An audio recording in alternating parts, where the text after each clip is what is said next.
दोस्तों, स्वागत है आप सभी का हमारे इस चैनल पे। दोस्तों, आज हम ज्ञान बिंदु जीएस एकेडमी का आज 21वां दिन का कवर कर रहे हैं, जो कि 24 फरवरी को सर के द्वारा कवर करवाया गया है। तो हम लोग क्वेश्चन को कवर करते हैं 1 बाय 1।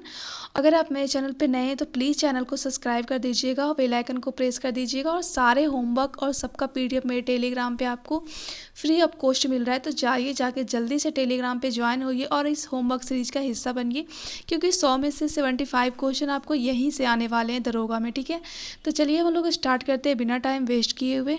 पहला क्वेश्चन है कि आयुष्मान भारत योजना के तहत कुल कितने रुपए का बीमा कवर का निर्धारण किया गया। ध्यान रखिएगा, सबसे पहले तो आयुष्मान भारत योजना की शुरुआत कब होती है? 2018 में होता है, रांची से होता है और इसमें 5 लाख का बीमा कवर करवाया गया। काफ़ी इंपॉर्टेंट क्वेश्चन है दोस्तों, इसे ध्यान में रखिएगा। दूसरा क्वेश्चन है कि हाल ही में एकीकृत पेंशन योजना 2024 को मंजूरी दिया गया है। तो यह बताइए कि यह योजना कब से प्रभावी होगी। देखिए, ये जो एकीकृत पेंशन योजना है ना, जिसको यूनिफाइड पेंशन स्कीम भी कहते हैं, जिसको 1 अप्रैल 2025 से इसको लागू किया जा रहा है। पेंशन योजना है ना, इसको सबसे पहले ओपीएस के रूप में जाना जाता था, मतलब ओल्ड पेंशन स्कीम के रूप में। इसको 2004 में इसको शुरू किया गया था। उसके बाद गवर्नमेंट ने कहा कि हम लोग ओपीएस की जगह पे एनपीएस लाएंगे। यहाँ के लोगों को बिल्कुल ये पसंद नहीं था, तो ये वाद विवाद के कारण जो है गवर्नमेंट ने इसको मर्ज कर दिया, ओपीएस और एनपीएस को, और उन्होंने यूपीएस लाया, मतलब यूनिफाइड पेंशन स्कीम लाए, जिसका मंजूरी अभी हाल ही में दे दिया गया है और इसे 1 अप्रैल 2025 से लागू कर दिया जाएगा इंडिया में। ठीक है, तो इसे ध्यान रखिएगा। नेक्स्ट क्वेश्चन है कि प्रधानमंत्री सूर्योदय योजना का संबंध किससे है और इसे कब शुरू किया जाएगा। देखिए, ध्यान रखिएगा। नेक्स्ट क्वेश्चन है कि प्रधानमंत्री सूर्योदय योजना का संबंध किससे है और इसे कब से शुरू किया जाएगा। देखिए, ये जो प्रधानमंत्री सूर्योदय योजना है ना, इसका संबंध सोलर प्लांट से है। ठीक है, और इसे 2024 में शुरू किया गया है। इसमें कहा गया है कि 1 करोड़ जो घर है ना, उसके छतों पे हम लोग सोलर प्लांट को लगाएंगे। इसका लक्ष्य निर्धारित किया गया। बात अगर हम लोग सोलर की करते हैं, देखिए अभी हाल ही में सौर ऊर्जा से संबंधित वैश्विक सम्मेलन किया गया था नई दिल्ली में। तो ध्यान रखिएगा, सोलर से अगर बात करते हैं तो ये आप ध्यान में रखिएगा ISA इंटरनेशनल सोलर अलायंस, जिसकी स्थापना 2015 में होता है। पेरिस समझौता के तहत फ्रांस और इंडिया ने मिलकर किया था। इसमें से अधिकतर जो देश है ना, वो इक्वेटर के पास ही हैं। ध्यान रखिएगा, कर्क रेखा और मकर रेखा के बीच वाला जो भाग है ना, यहीं के सारे देश हैं इसमें ISA में। तो उसे भी ध्यान रखिएगा, काफ़ी ज़्यादा इंपॉर्टेंट है। और भारत में कोई ऐसा इंटरनेशनल संस्था है जिसका मुख्यालय अगर इंडिया में है तो वो ISA का ही है, जिसका हेडक्वार्टर आपको हरियाणा के गुरुग्राम में देखने को मिलेगा। काफ़ी इंपॉर्टेंट क्वेश्चन है दोस्तों, इसे ध्यान रखिएगा, काफ़ी बार एग्जाम में पूछा गया है इसे। नेक्स्ट क्वेश्चन है कि 4 धाम परियोजना का संबंध किस राज्य से है। ध्यान रखिएगा, ये जो 4 धाम परियोजना है ना, उसका संबंध उत्तराखंड से है और इसे BRO के द्वारा इसका निर्माण किया जाएगा। BRO की बात करते हैं, इसकी स्थापना 1960 में हुआ था, जिसका हेडक्वार्टर नई दिल्ली में है। ये काफ़ी बार एग्जाम में पूछा गया है। अब देखिए, ये जो 4 धाम परियोजना है ना, इसमें क्या किया जाएगा कि गंगोत्री को यमुनोत्री से जोड़ा जाएगा, वहीं पे केदारनाथ को बद्रीनाथ से जोड़ा जाएगा। काफ़ी ज़्यादा इंपॉर्टेंट है, ध्यान रखिएगा। नेक्स्ट क्वेश्चन है कि हाल ही में देश की पहली हरित हाइड्रोजन परियोजना किस राज्य में शुरू की गई है। ध्यान रखिएगा, इसे हरियाणा के द्वारा शुरू किया गया है। अगर हम लोग हरियाणा की बात करते हैं तो अभी हाल ही में हरियाणा ने हरित विधेयक को भी मंजूरी दे दिया गया हरियाणा विधानसभा के द्वारा। ठीक है, तो उसे भी ध्यान रखिएगा।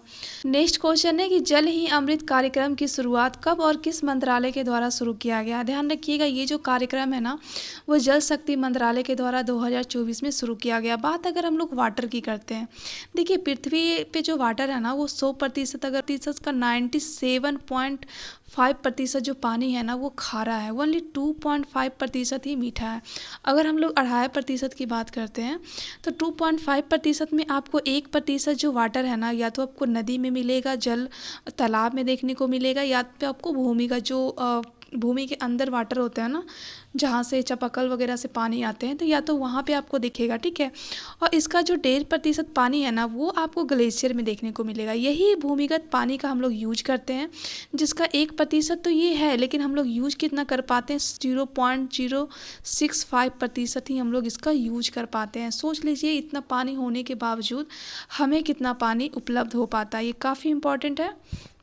जल से आपको एक चीज़ और ध्यान रखना है, 22 मार्च को जल दिवस के रूप में मनाया जाता है। भारत में जल जीवन मिशन की शुरुआत किया गया था 2019 में, ठीक है, उसे ध्यान रखिएगा। और इसी मिशन के तहत जो है ना वो हर घर जल योजना शुरू किया गया था, जिसमें टॉप स्टेट की बात किया जाए तो वो गोवा हो जाएगा। अगर सोमा जिला की बात किया जाए तो चंबा जिला हिमाचल प्रदेश में हो जाएगा, ठीक है। तो इतना आपको ध्यान रखना है।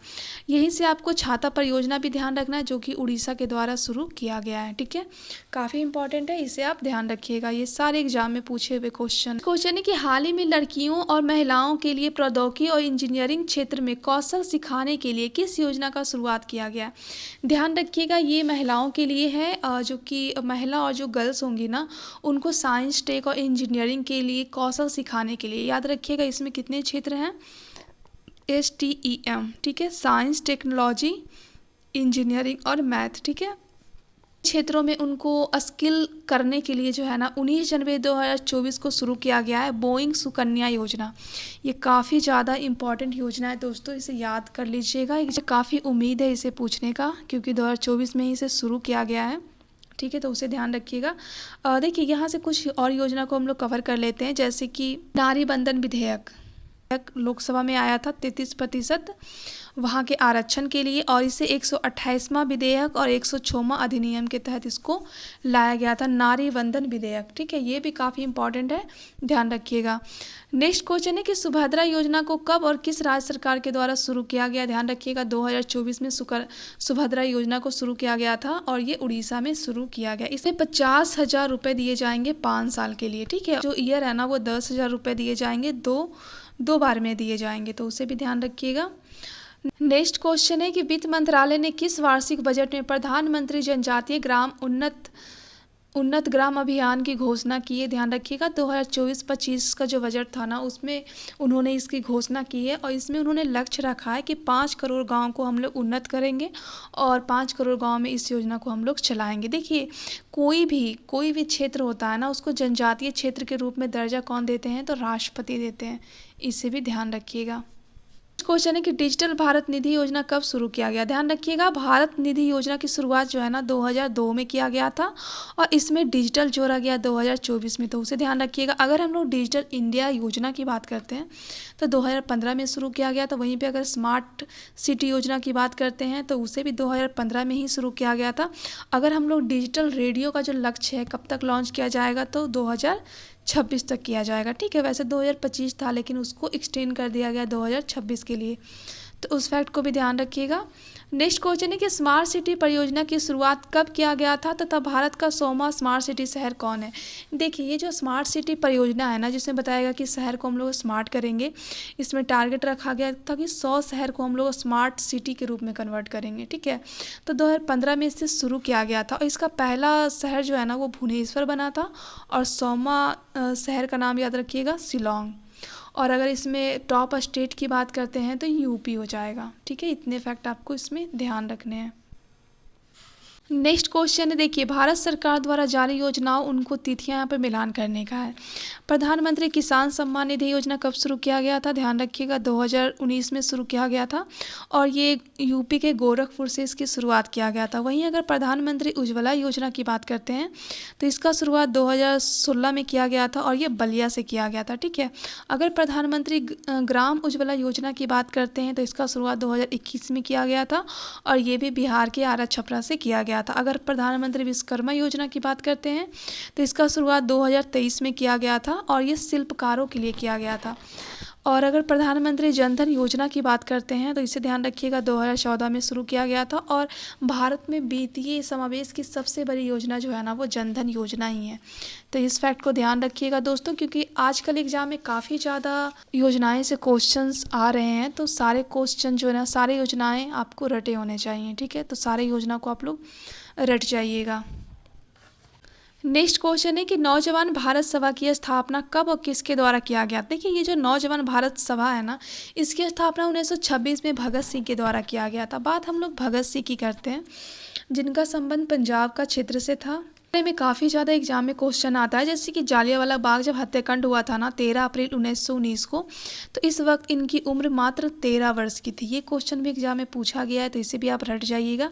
इनसे एक क्वेश्चन आपका और बनेगा कि 1928 में इन्होंने HSRA की स्थापना किए थे, इन्होंने किया था, और इसमें चंद्रशेखर आज़ाद भी थे, तो उनका नाम भी ध्यान रखिएगा। इनके द्वारा ही 1929 में केंद्रीय जो असेंबली था ना, वहाँ पे उन्होंने बम फेंका था, उसको असेंबली बम कांड के नाम से भी जाना जाता है, जहाँ पे इन्होंने बटुकेश्वर दत्त के साथ मिलके बम फेंका था।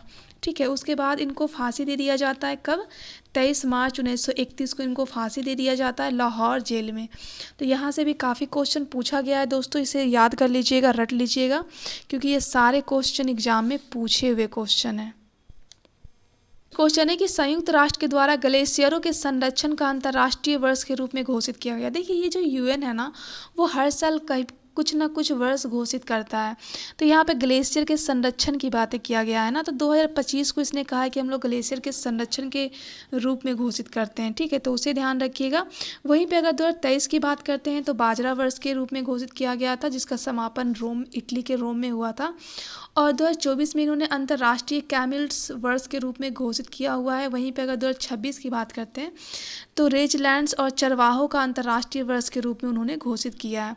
अगर हम लोग बात करते हैं 2026 को, तो राष्ट्रमंडल खेल कहाँ हो रहा है, तो याद रखिएगा स्कॉटलैंड के ग्लासगो में 2026 में राष्ट्रमंडल खेल हो रहा है, तो उसे भी ध्यान रखिएगा। नेक्स्ट क्वेश्चन है कि अकबरनामा और आईने अकबरी की रचना किसके द्वारा किया गया था तथा अकबरनामा कितने खंडों में विभाजित है। ध्यान रखिएगा, वो अब्दुल फजल के द्वारा इसको रचना की गई थी और ये 3 खंड में विभाजित है, इसे ध्यान रखिएगा। अगर हम लोग बात करते हैं बाबरनामा की, तो नामा की जो रचना है ना, वो बाबर के द्वारा किया गया था। अगर बात हम लोग करते हैं हुमायूं नामा, तो वो गुलबदन बेगम जो कि इनकी बहन थी, उनके द्वारा किया गया। अगर हम लोग बात करते हैं जहांगीर नामा, तो वो जहांगीर के द्वारा ही किया गया। ठीक है, तो ये काफ़ी इंपॉर्टेंट क्वेश्चन है, इसे ध्यान रखिएगा। नेक्स्ट क्वेश्चन है कि राजस्व में रैयतवारी प्रथा का प्रारंभ कब और किसके द्वारा किया गया था। देखिए, ये काफ़ी इंपॉर्टेंट क्वेश्चन है। ब्रिटिश ईस्ट इंडिया कंपनी या फिर अंग्रेज के द्वारा जो है ना, अर्थव्यवस्था में 3 प्रथाएं लाई गई थी। एक रैयतवारी था, एक अस्थाई बंदोबस्त था और एक महालवारी था। ठीक है, रैयतवारी व्यवस्था क्या थी, वो जब पे किसानों के द्वारा डायरेक्टली किसान से यहाँ पे कांटेक्ट किया जाता था। वहीं पे सबसे पहले अस्थाई बंदोबस्त लागू हुआ था, जो कि जमींदारों को यहाँ पे मध्यस्थता बना दिया गया था। यहीं पे सूर्यास्त का नियम भी लागू हुआ था। ठीक है, तो उसे ध्यान रखिएगा। वही महाल की बात करते हैं तो गाँव का जो मुखिया है ना, उसके साथ इन्होंने ये समझौता किया था। तो ये 3 व्यवस्थाएं इनके द्वारा लाया जाता है, जिसके कारण भारत की जो अर्थव्यवस्था है ना, वो काफ़ी ज़्यादा त्राही हो जाती है।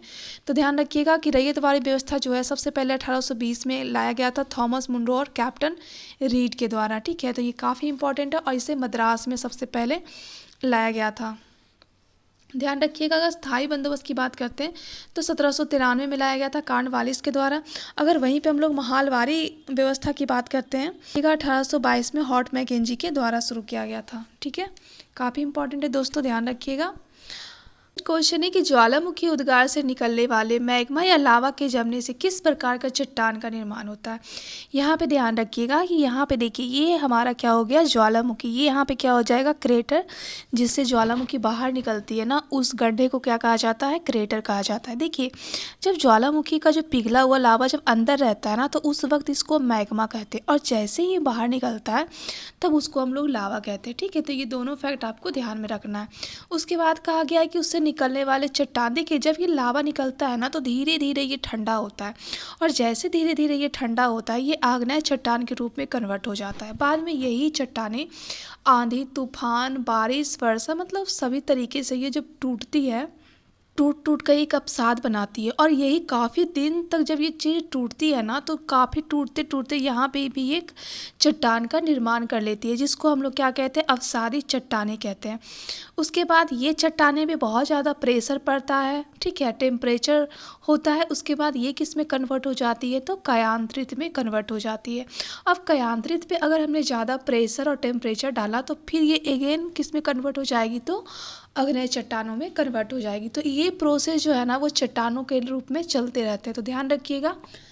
बात करते हैं आग्नेय चट्टानें की, तो देखिए ये डायरेक्टली लावा से जम के हो रही है ना, तो इसमें कोई भी जीवाश्म नहीं होता। लेकिन बात अगर हम लोग अवसादी चट्टान की करते हैं तो इसमें क्या होता है कि ये धीरे धीरे अवसाद जो है वो इकट्ठा होती है, तो इसमें काफ़ी ज़्यादा आपको जंतु प्लांट का जीवाश्म, इसलिए इसको हम लोग जीवाश्म वाले चट्टान भी कहते हैं। इसको प्राथमिक चट्टान, द्वितीयक और तृतीय चट्टान भी कहते हैं।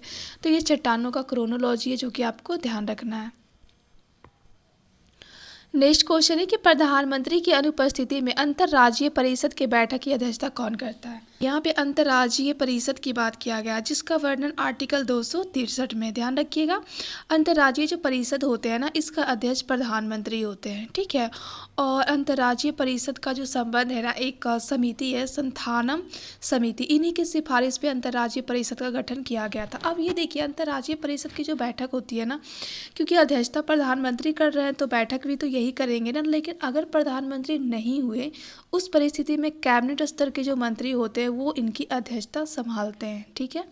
तो आपको इसको ध्यान में रखना है। कौन कौन से सदस्य होते हैं, जैसे कि पहला ध्यान रखिएगा, कैबिनेट स्तर के मंत्री होते हैं इसमें, ठीक है। प्रधानमंत्री तो अध्यक्ष थे ही, कैबिनेट स्तर के मंत्री होते हैं।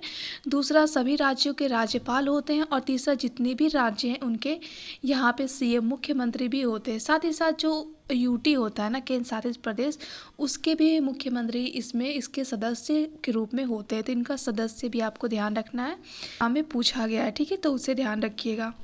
नेक्स्ट है कि गोल्डन राइस रोपण को मंजूरी देने वाला पहला देश कौन सा बन चुका है। पहला ध्यान रखिएगा, गोल्ड में प्रचुर मात्रा में विटामिन ए पाया जाता है। अगर इसकी बात करते हैं, अगर आपको विटामिन ए ना रहे, अगर आपके ऑप्शन में बीटा कैरोटीन रहे, तो वो भी आपको गोल्डन राइस के संदर्भ में ध्यान रखना है। तो देखिए, फिलीपींस के द्वारा इसको उपजाने के लिए मंजूरी दे दिया गया है कि हम लोग इसका रोपण करेंगे। बात करते हैं हम लोग फिलीपींस की और इंडोनेशिया की। देखिए, भारत जो है ना वो स्वदेशी रूप से ब्रह्मोस को बना रहा था, तो उन्होंने फिलीपींस और इंडोनेशिया के साथ समझौता किया कि हम आपको ब्रह्मोस बेचेंगे, ठीक है। तो इस फैक्ट को भी ध्यान रखिए, काफ़ी बार एग्जाम में पूछा गया है, ठीक है। नेक्स्ट क्वेश्चन है कि सिंधु घाटी सभ्यता का पश्चिमी व्यापार किस बंदरगाह से होता था। देखिए, यहाँ पे बात करते हैं तो सिंधु घाटी सभ्यता यहाँ पे डेवलप हुई थी, तो इसका पश्चिमी पूछा है ना, इस तरफ का व्यापार ईरान हो गया। और अफगानिस्तान की तरफ का व्यापार कैसे होता था, ध्यान रखिएगा, लोथल से होता था। लोथल जो कि गुजरात में है और यह भोगवा नदी के किनारे अवस्थित है, ठीक है। बात करते हैं सिंधु घाटी सभ्यता की, जिसकी खोज 1921 में दयाराम साहनी के द्वारा किया गया था। उसके बाद मोहनजोदड़ो की खोज 1922 में रखालदास बनर्जी के द्वारा किया गया था। बात करते हैं सिंधु घाटी सभ्यता का सबसे बड़ा स्थल कोई है तो वो मोहनजोदड़ो है। और सेकेंड स्थान पे राखीगढ़ी है, राखीगढ़ी जो कि हरियाणा में अवस्थित है।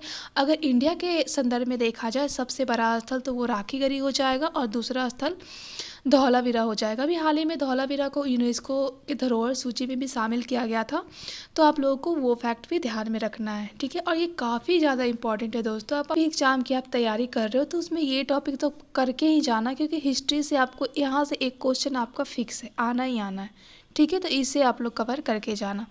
नेक्स्ट क्वेश्चन है कि मिसल ई स्माइलिंग बुद्धा का संबंध किससे। देखिए, 1974 में पोखरण परीक्षण में परमाणु परीक्षण किया गया था, पोखरण जो कि राजस्थान में है। और इंदिरा गांधी उस समय प्रधानमंत्री थी, तो उन्हें ध्यान में रखिएगा, तो इसका संबंध उसी से है, ठीक है।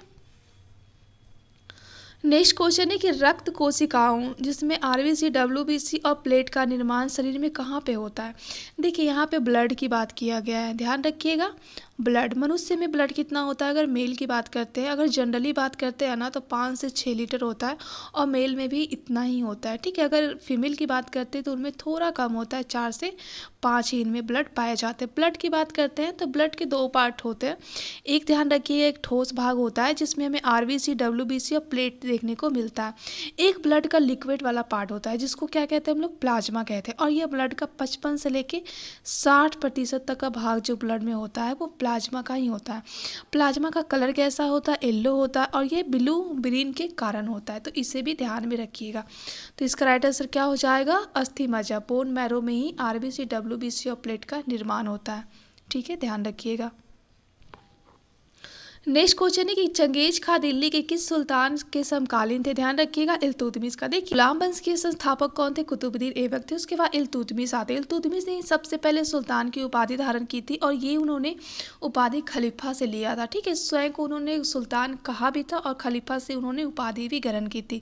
अगर ऐबक की बात करते तो उन्होंने ऐसा बिल्कुल नहीं कहा था। इल्तुतमिश ही थे जिन्होंने लाहौर से राजधानी दिल्ली को लाया था। तो इसे भी ध्यान में रखिए, काफ़ी इंपॉर्टेंट है ये इल्तुतमिश का टॉपिक, आप कवर कर लीजिएगा मिडाइवल से, यहाँ से भी क्वेश्चन आते हैं। ठीक है, नेक्स्ट क्वेश्चन है कि NAFTA उत्तरी अमेरिकी मुक्त व्यापार समझौता कब लागू हुआ और इसमें से कौन कौन से देश शामिल है?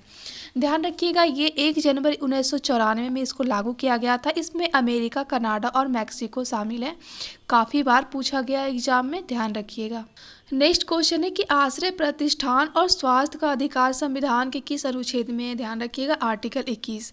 आर्टिकल 21 में ना बहुत ज़्यादा वर्णन है। इसमें प्राण व दैहिक स्वतंत्रता है, इसमें शादी करने का अधिकार हो गया। मतलब जो जो अधिकार आपको कहीं समझ नहीं आया तो आप बस ध्यान रखना आर्टिकल 21 में वो अधिकार होंगे ही होंगे, काफ़ी ज़्यादा इंपॉर्टेंट है। और यह स्वतंत्रता का अधिकार है जो कि आर्टिकल 19 से लेके 22 तक मूल अधिकार में। मूल अधिकार की बात करते हैं तो भाग 3 में आर्टिकल 12 से लेके 35 तक मूल अधिकार है और भारत का मैग्ना कार्टा भी मूल अधिकार को कहा जाता है। तो आपको ये फैक्ट भी ध्यान में रखना है। नेक्स्ट क्वेश्चन है कि कृषि उन्नति के लिए अमीर ए कोही नामक विभाग की स्थापना किसने किया था? काफ़ी ज़्यादा इंपॉर्टेंट है ये, MBT मोहम्मद बिन तुगलक के द्वारा किया गया था। अमीर ए कोही का संबंध जो था ना वो एग्रीकल्चर से था।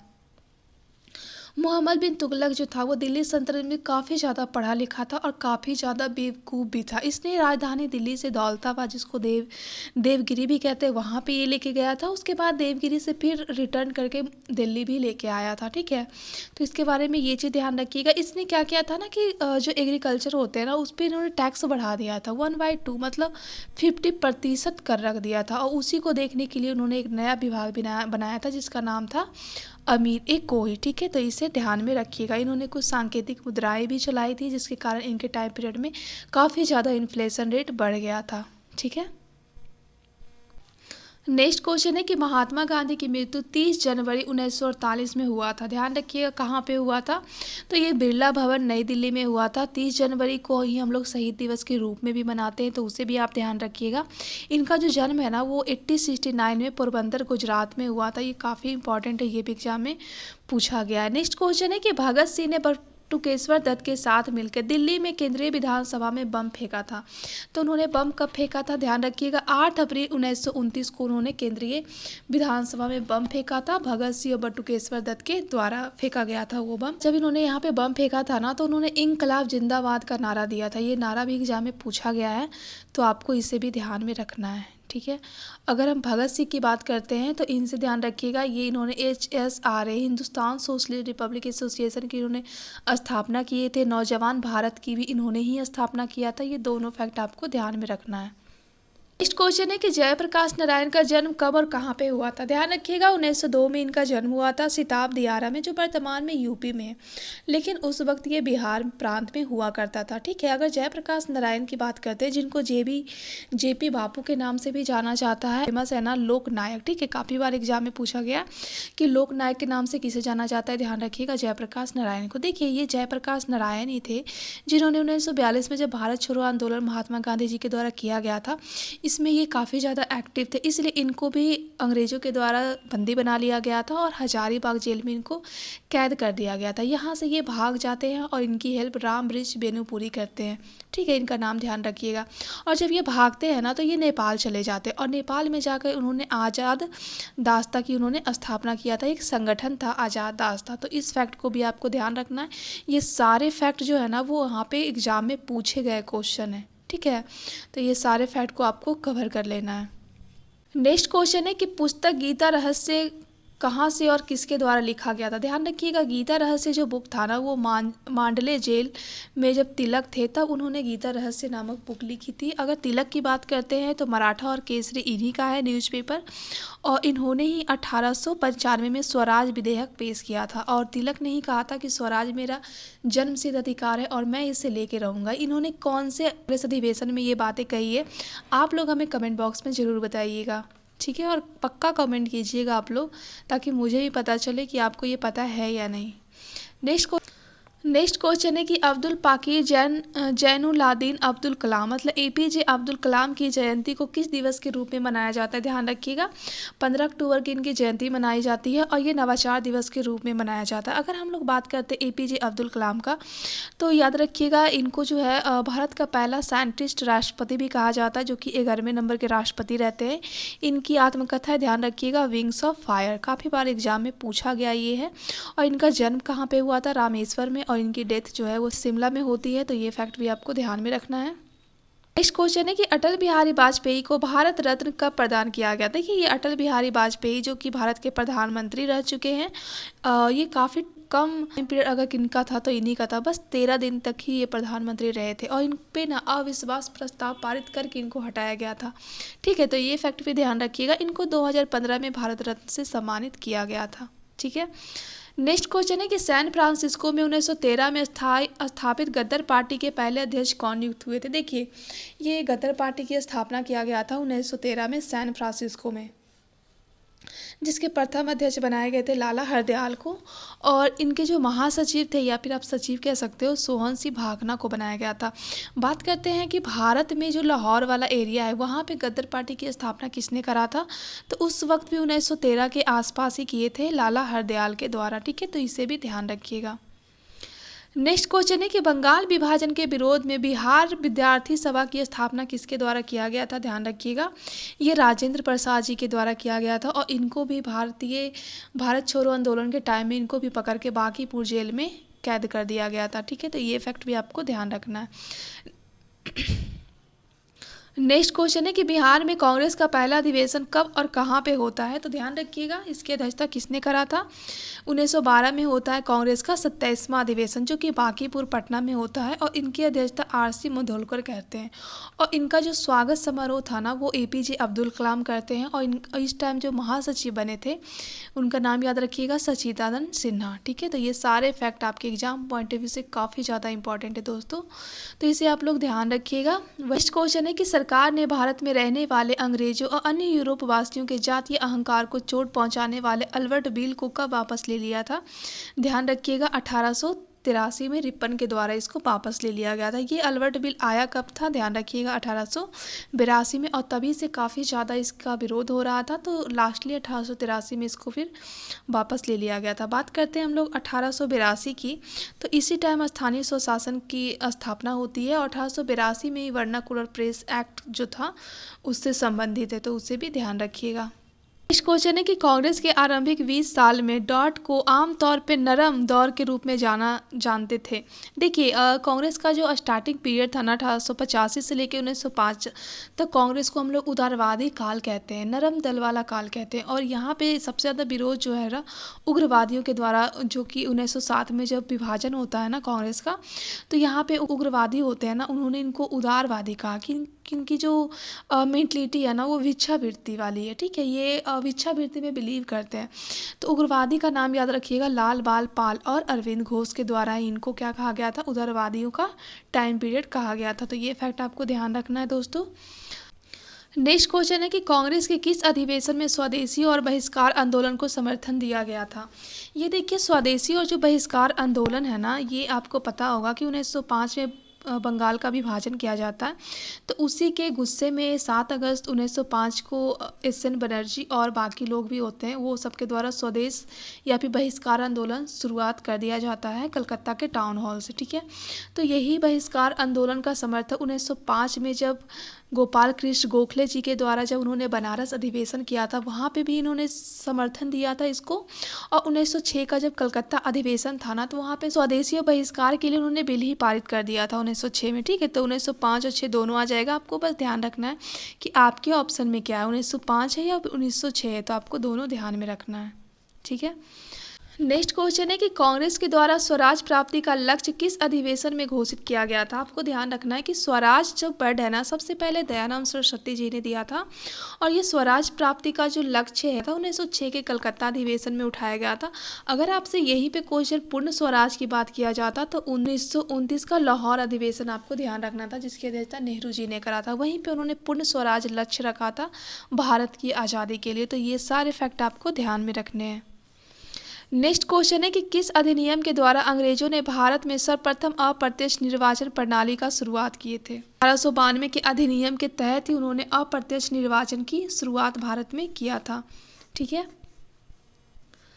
नेक्स्ट क्वेश्चन है कि बंगाल विभाजन 1905 के विरोध में बंगाल में हुए आंदोलन के प्रारंभिक दौर का नेतृत्व किसने किया था। ध्यान रखिएगा, एस एन बनर्जी के द्वारा वहाँ पे जब बंगाल विभाजन किया जा रहा था तो वहाँ पे जब बंगभंग आंदोलन या फिर स्वदेशी आंदोलन की बात करते हैं या बहिष्कार आंदोलन, तो उसका सपोर्ट एस एन बनर्जी ने ही करा था। ठीक है, तो ये फैक्ट काफ़ी ज़्यादा इंपॉर्टेंट है। 1905 में बंगाल विभाजन जब हुआ था तो लॉर्ड कर्जन ने ही घोषणा किया था। अब इन्होंने घोषणा कब किया था आप हमें कमेंट बॉक्स में ज़रूर बताइएगा। नेक्स्ट क्वेश्चन है कि किस आंदोलन के दौरान वंदे मातरम का व्यापक तौर पे प्रयोग किया गया था। ध्यान रखिएगा, स्वदेशी आंदोलन जिसे बंगभंग आंदोलन भी कहते हैं, जो कि 7 अगस्त 1905 को शुरू किया गया था कलकत्ता में, पश्चिम बंगाल में। तो उसका जो नारा था ना वो वंदे मातरम था। ठीक है, और वंदे मातरम गीत किसने लिखा था आप हमें कमेंट बॉक्स में बताइएगा। और ये इसका जो टाइम पीरियड होता है ना वो 65 सेकेंड का होता है। ठीक है, तो इसे भी ध्यान रखिएगा। नेक्स्ट क्वेश्चन है घटनाक्रम को उनके कालानुक्रम में व्यवस्थित करें। देखिए, पहला घटना बता रहा है बंगाल विभाजन जो कि 1905 में हुआ था। राजधानी कलकत्ता से दिल्ली स्थानांतरण कब किया गया था। 1912 में लॉर्ड हार्डिंग द्वितीय के टाइम पीरियड में। देखिए, ये जो घोषणा हुआ था ना वो 1911 में ही हो गया था, दिसंबर 1911 में, लेकिन ट्रांसफर कब हुआ था तो 1912 में हुआ था। वहीं कांग्रेस के विभाजन की बात करते हैं तो 1907 का सूरत विभाजन और मुस्लिम लीग का गठन 1906 में किया गया था। ठीक है, ढाका में। तो इसे ध्यान रखिएगा। तो सबसे पहले क्या हो जाएगा, 1 हो जाएगा, फिर 4 हो जाएगा, फिर 3 हो जाएगा, उसके बाद फिर 2 हो जाएगा। तो ये क्रोनोलॉजी आप ध्यान रखिएगा। नेक्स्ट क्वेश्चन है कि किस शहर को अंग्रेजों ने भारत का सरतराज कहा था। ध्यान रखिएगा, मुंबई को उन्होंने कहा था। वहीं पे अगर भारत का सिराज की बात करते हैं तो वो जौनपुर हो जाएगा। इस फैक्ट को भी ध्यान रखिएगा। नेक्स्ट क्वेश्चन है कि भारतीय राष्ट्रीय कांग्रेस के दूसरे मुस्लिम अध्यक्ष के रूप में किसे चुना गया था। ध्यान रखिएगा, रहीमतुल्लाह सयानी को चुना गया था। काफ़ी इंपॉर्टेंट है, ध्यान रखिएगा। नेक्स्ट क्वेश्चन है कि ब्रिटिश सरकार के द्वारा सशस्त्र कानून कब बनाया गया जिससे भारतीयों के शस्त्र रखने पर प्रतिबंधित कर दिया गया। देखिए, ये 1878 में ये शस्त्र कानून ब्रिटिश गवर्नमेंट के द्वारा लाया गया था, जिससे बताया गया कि कोई भी भारतीय शस्त्र नहीं रख सकते हैं। ठीक है, उनके शस्त्र रखने पर प्रतिबंध लगा दिया गया था। नेक्स्ट क्वेश्चन है कि राष्ट्रपति के महाभियोग प्रक्रिया के समय लोकसभा और राज्यसभा में कितना बहुमत होना चाहिए। देखिए, ये जो राष्ट्रपति का महाभियोग प्रक्रिया है ना वो आर्टिकल 61 के द्वारा लगता है और ये जो है वो यूएसए से लाया गया इस प्रक्रिया को। ठीक है, इसमें क्या होता है कि इसमें लोकसभा हो या फिर राज्यसभा हो किसी भी सदन में स्टार्टिंग कर सकते हैं। अगर हमने जिस भी सदन में हमने स्टार्टिंग किया है ना वहाँ से 2/3 बहुमत से पारित होना चाहिए और ये जब दूसरा सदन में जाएगा तो वहाँ पर राष्ट्रपति को ये हक होता है कि वो अपने सिफारिश के लिए अपने लोगों को भेज सके। और इसमें जाते कौन है, ध्यान रखिएगा, लोकसभा और राज्यसभा के जो भी मनोनीत सदस्य होते हैं और जो निर्वाचित सदस्य होते हैं वही यहाँ पे पार्टिसिपेट करते हैं इनके महाभियोग में। तो ये काफ़ी इंपॉर्टेंट है, ध्यान रखिएगा। नेक्स्ट क्वेश्चन है कि राष्ट्रपति का अध्यादेश जारी करने की शक्ति किस अनुच्छेद में है। ध्यान रखिएगा, आर्टिकल 123 के तहत 123 के तहत राष्ट्रपति अध्यादेश जारी कर सकते हैं जब देशकाल परिस्थिति में जब राष्ट्रपति को लगे कि नहीं अभी सत्र चल नहीं रहा है, सत्रवासन हो नहीं रहा है, तो उस परिस्थिति में कोई इंपॉर्टेंट कार्य है तो उस परिस्थिति में वो अध्यादेश जारी कर सकते हैं। वहीं पर अगर राज्यपाल की बात करते हैं तो आर्टिकल 213 के तहत राज्यपाल भी अध्यादेश जारी करते हैं, उनको भी ये शक्तियाँ प्रदान हैं। ठीक है, नेक्स्ट क्वेश्चन है कि कौन सी तारीख को भारत के राष्ट्रपति ने अपनी शक्तियों का प्रयोग करते हुए उद्घोषणा द्वारा यह घोषित किया कि गंभीर आपात विद्यमान जिसके कारण आंतरिक अशांति से भारत को खतरा है।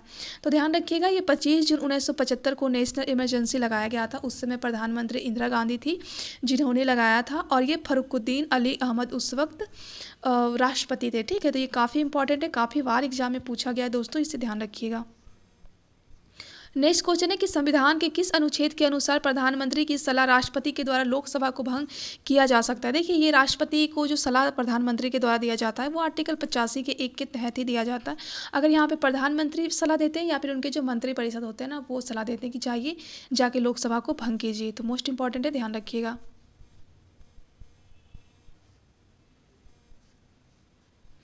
नेक्स्ट क्वेश्चन है कि भारत के राष्ट्रपति फरुखुद्दीन अली अहमद की मृत्यु के बाद कार्यवाहक राष्ट्रपति के रूप में किन्होंने कार्य किया था? तो ध्यान रखिएगा बीडी जट्टी कार्य किए थे। नेक्स्ट है कि भारत के उच्चतम न्यायालय सुप्रीम कोर्ट से परामर्श करने की राष्ट्रपति की शक्ति भारत के किस संविधान का कौन से आर्टिकल में वर्णित है? ध्यान रखिएगा आर्टिकल 143 में ये बताया गया है कि अगर राष्ट्रपति को लगे कि हमको सुप्रीम कोर्ट से कुछ सिफारिशें कुछ चाहिए उनको, तो वो दे सकते हैं, ठीक है। लेकिन ये जो सुप्रीम कोर्ट का जो सिफारिश सलाह होगा ना, वो राष्ट्रपति पे बाध्यकारी नहीं हुआ कि राष्ट्रपति मानेंगे ही। तो इस फैक्ट को भी ध्यान रखिएगा। नेक्स्ट क्वेश्चन है कि मंडल आयोग द्वारा राष्ट्रपति को रिपोर्ट प्रस्तुत किया गया था। देखिए ये जो मंडल आयोग है ना, वो बना कब था उसे ध्यान रखिएगा। और ये इन्होंने रिपोर्ट 1980 में दिया था। इनका जो सिफारिश है ना, वो लागू हुआ था 1889 से 90 में। इसमें इन्होंने क्या कहा था कि ओबीसी के लिए उन्होंने 27% आरक्षण की मांग की थी। तो ये फैक्ट बहुत ज़्यादा इंपॉर्टेंट है दोस्तों, ध्यान रखिएगा। नेक्स्ट क्वेश्चन है कि राष्ट्रपति के चुनाव संबंधी या उसके संबंध में उत्पन्न होने वाले संदेहों या विवादों की जांच का निर्णय किसके द्वारा किया जाता है? ध्यान रखिएगा अगर राष्ट्रपति का चुनाव होता है या फिर उपराष्ट्रपति का चुनाव होता है ना, तो उसमें कोई भी विवाद होता है तो उसका निपटारा सुप्रीम कोर्ट ही करते हैं, तो उसे भी ध्यान रखिएगा। नेक्स्ट क्वेश्चन है कि भारत के संविधान के 100वें संविधान संशोधन को किस राष्ट्रपति द्वारा स्वीकृति दी गई थी? ये जो 100वां संविधान संशोधन हुआ था ना, वो बांग्लादेश के लिए हुआ था। और इसे ही ध्यान रखिएगा 3 बीघा कॉरिडोर इसे ही कहा जाता है। और ये 2015 में हुआ था। प्रणब मुखर्जी उस वक्त भारत के राष्ट्रपति थे, ठीक है, तो उसे ध्यान रखिएगा। नेक्स्ट क्वेश्चन है कि सन 1986 में भारतीय डाकघर संशोधन विधेयक के संबंध में पॉकेट वीटो का प्रयोग किसने किया था? ध्यान रखिए ज्ञानी जैल सिंह ने इसका यूज किया था और ये राजीव गांधी जी के द्वारा लाया गया था, ठीक है। नेक्स्ट क्वेश्चन है कि यदि राष्ट्रपति के द्वारा किसी विधेयक को पुनर्विचार के लिए लौटाया जाता है तो वह किस वीटो का यूज कर रहे हैं? ध्यान रखिएगा कि यहाँ पे राष्ट्रपति देखिए कोई भी विधेयक होते हैं ना, वो कानून 3 चरण में संपन्न होते हैं, ठीक है। लोकसभा में गए, राज्यसभा में गए, दोनों से पारित होके वो राष्ट्रपति के पास जाते हैं। अगर राष्ट्रपति यहाँ पे सिग्नेचर कर देते हैं ना, तो ये विधेयक जो है वो कानून बन जाता है। तो राष्ट्रपति के पास कुछ शक्तियाँ होती है, जैसे कि विधेयक को या तो वो इनको अगेन लौटा दे, ठीक है, पुनर्विचार के लिए कि आप लोग विचार करो, या फिर वो वापस रख दे, या फिर उस पर मतलब सहमति ही ना जताएं, ठीक है। तो इस तरीके से इनके पास पावर होता है। तो ये किस तरीके का पावर हो गया? निलंबनकारी वीटो। अगर वो अपने पास रख लेंगे तो उसको पॉकेट वीटो कहा जाएगा। राष्ट्रपति का जो वीटो पावर होता है ना, वो आर्टिकल 111 में वर्णित है, ठीक है। तो ये आर्टिकल भी आपको ध्यान रहना चाहिए। नेक्स्ट क्वेश्चन है कि अप्रत्याशित व्ययों की पूर्ति के लिए भारत का आकस्मिक निधि से धन कौन निकाल सकता है? ध्यान रखिएगा राष्ट्रपति के द्वारा ही निकाला जा सकता है आकस्मिक निधि से, ठीक है। नेक्स्ट है कि राष्ट्रपति के द्वारा जारी एक अध्यादेश जो कि आर्टिकल 123 के थ्रू जारी किया जाता है, संसद के सत्र शुरू होने के बाद कितने समय तक रहना चाहिए? तो ध्यान रखिएगा जब संसद का सत्र शुरू हो जाता है ना, तो उस परिस्थिति में 6 सप्ताह तक ये रहता है। अगर सत्र नहीं चल रहा है तो उस परिस्थिति में 6 मंथ तक रहता है। तो इस फैक्ट को भी ध्यान रखिएगा। नेक्स्ट क्वेश्चन है कि कौन सी एक विधायी संस्था है जो राष्ट्रपति के निर्वाचन का भाग है परंतु उसके महाभियोग अधिग्रहण का भाग नहीं है? तो इसे ध्यान रखिएगा, ये विधानसभा है। विधानसभा राष्ट्रपति के निर्वाचन में भाग लेती है, लेकिन महाभियोग प्रक्रिया में केवल लोकसभा और राज्यसभा के निर्वाचित और मनोनीत सदस्य ही भाग लेते हैं, विधानसभा के सदस्य भाग नहीं लेते हैं, ठीक है। तो उसे भी ध्यान रखिएगा। नेक्स्ट क्वेश्चन है कि भारत में पटसन उद्योग का अधिकांश भाग किस नदी के तट पे है? ध्यान रखिएगा ये हुगली नदी के तट पे है और ये पश्चिम बंगाल में है। नेक्स्ट क्वेश्चन है कि भिलाई इस्पात संयंत्र की स्थापना कहाँ और किस देश के सहयोग से किया गया था? ध्यान रखिएगा देखिए द्वितीय जो पंचवर्षीय योजना होती है ना, वहाँ पे भारत में 3 संयंत्र स्थापित किए जाते हैं 3 देश के द्वारा, एक रूस के द्वारा, ब्रिटेन के द्वारा और जापान के द्वारा, ठीक है। उसमें से भिलाई संयंत्र जो है ना, वो छत्तीसगढ़ में रूस के द्वारा स्थापित किया जाता है। बाकी 2 संयंत्र जो है ब्रिटेन और जापान के द्वारा जो स्थापित किए जाते हैं ना, आप हमें कमेंट बॉक्स में बताइएगा। चलिए आगे देखते हैं। आगे के निम्नलिखित में से कौन सी कंपनी एल्युमिनियम बनाती है? ध्यान रखिएगा एल्युमिनियम कौन बना रही है? बाल्को, नाल्को और हिंडाल्को। तो ये आंसर इसका हो जाएगा। नेक्स्ट क्वेश्चन है कि भारत में प्रथम कपास मिल, देखिए यहाँ पे सूती मिल की बातें किया गया, किस शहर में स्थापित हुआ था? काफ़ी ज़्यादा एग्जाम में पूछा हुआ क्वेश्चन है दोस्तों, इसे आप लोग रट जाइएगा, मुंबई में हुआ था। नेक्स्ट है कि भारत का सबसे बड़ा पेट्रो रसायन कारखाना किस राज्य में है? ध्यान रखिएगा जामनगर गुजरात में है। नेक्स्ट क्वेश्चन है कि चूना पत्थर का प्रयोग किस उद्योग में होता है? ध्यान रखिएगा, सीमेंट उद्योग में होता है चूना पत्थर का यूज। ये काफ़ी इंपॉर्टेंट है। नेक्स्ट है कि जमशेदपुर का लौह इस्पात कारखाना किस नदी पे अवस्थित है? देखिए ये लौह इस्पात कारखाना है जमशेदपुर का, जो कि स्वर्ण रेखा नदी पे अवस्थित है, तो उसे भी ध्यान रखिएगा। नेक्स्ट क्वेश्चन है कि कोलार की खाने और हट्टी की खाने किस धातु के लिए काफ़ी ज़्यादा फेमस है? तो इसे ध्यान रखिएगा, ये सोना के लिए फेमस है। ठीक है।